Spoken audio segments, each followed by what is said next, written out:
Kung maalala nyo, yung inaaresto na ang dating Pangulong Duterte, Ma'am Noli Bineza, shout out po sa inyo. Oh, naalala nyo, sabi ni Legaspi, right and left monthly tax payment, taong bayan nagpasweldo sa mga kurakot na politiko at tamad.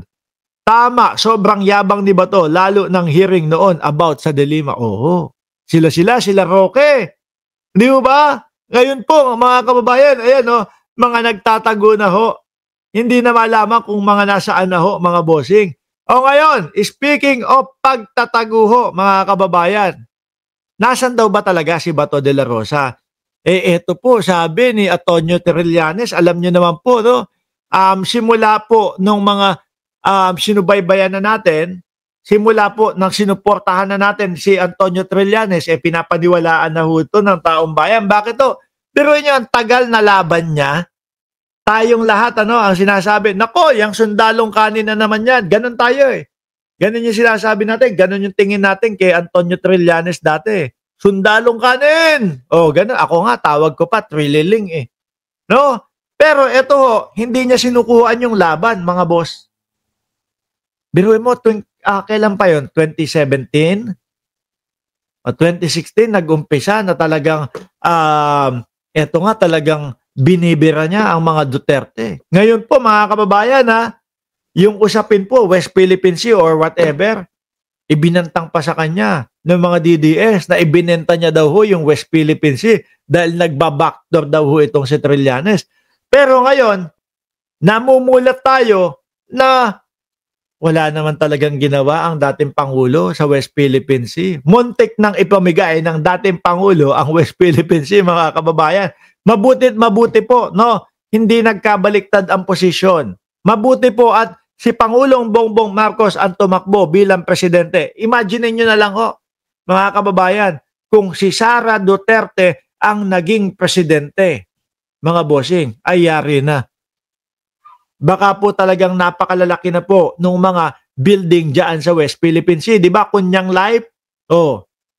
Yun yung nakikita natin, yun yung mga natin. Tanungin nga sila eh, ano ang masasabi mo patungkol sa West Philippine Sea? No comment sila eh. Di po ba? No comment sila, mga bossing eh. Oh. That na. Not yet. Soon. Okay. Have your breakfast muna. Come down. Ha? 4 minutes. Ah, yeah. Oh, kita nyo, may commercial. Di ba, mga kababayan, balik tayo. No? Sabi ni Trillanes, yang si Duterte, yang mga pinaggagawa niyan, binibintang niyan sa iba. Which is yun nga yung nakikita natin, mga bossing. O eto, ang haba ng pasakalye, no? Para dito sa na to, sa topic na ito.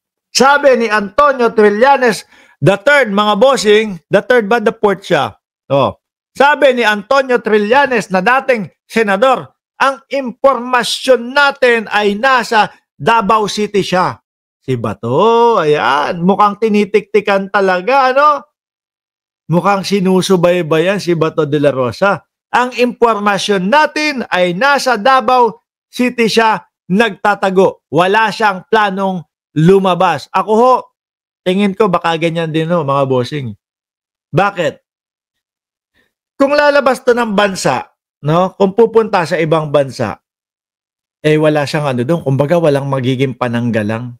At least sa Davao, kahit papaano, merong mga magiging pananggalang si Bato de la Rosa. Merong mga haharang para arestuhin si Bato de la Rosa. Kapag ka-inaresto si Bato de la Rosa, diba, may mga magtatanggol kay Bato de la Rosa, mga bossing. Pero Bato, kung yan ang pinapaniwalaan mo, kung maalala mo, diyan din sa Davao at mismong doon pa sa loob ng imperyo ni Kibuloy, siya nahuli. Davao din yon. Kung ang iniisip mo, Davao, dito ako magtatago, sige, hindi ako magagalaw dito.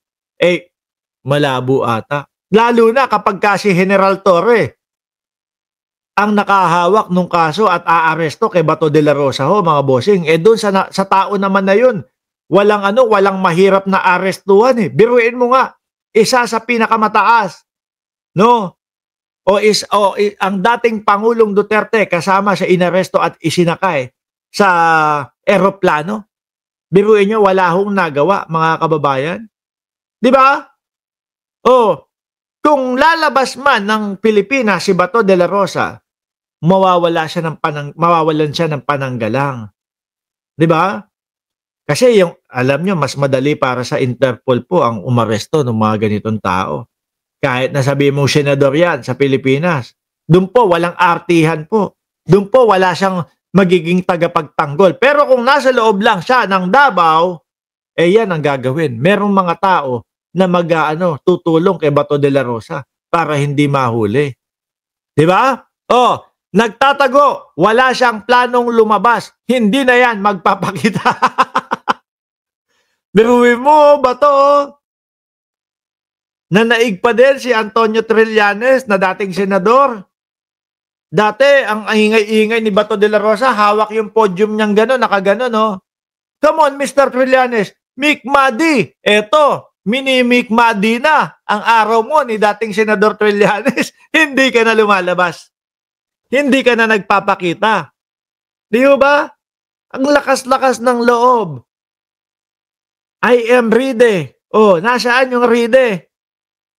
Eto, nagtatago. Ni pati po yung trabaho, mga kababayan, doon sa Senado, nakalimutan na yata. Ang masaklap pa, sa sweldo, buo, makakatanggap pa ng bonus. Di ba? Biruin mo, magkano yan? 300,000 piso. Mahigit pa. Tapos makakatanggap pa ng bonus. Wala naman hong ginawa. Hindi naman ho pumasok. Di ba? Ilang araw na? 22 araw o magbe-23 araw na ho? Nang wala tayong napapala na nagpapasweldo tayo ng senador, mga bossing? Na nagtatago? Di ba? Kaya ho ako, ibabalik ko ulit, mga bossing. Naniniwala po ako, totoo na meron na po talagang warrant of arrest itong si Bato de la Rosa. 100% po, pinapaniwalaan ko si Boying Remulla, mga bossing. Hindi naman magtatago yan ng ganyan di ba? Hindi naman gaganyan yan Meron din pong mga intel yan, sila Bato de la Rosa. Meron din pong mga nagsasabi yan, meron talaga. Bakit? Mark, sabi naman nila, meron daw, meron daw immunity si Bato de la Rosa o hindi daw pwedeng aresto si Bato de la Rosa kapag ka nandoon sa loob ng Senado.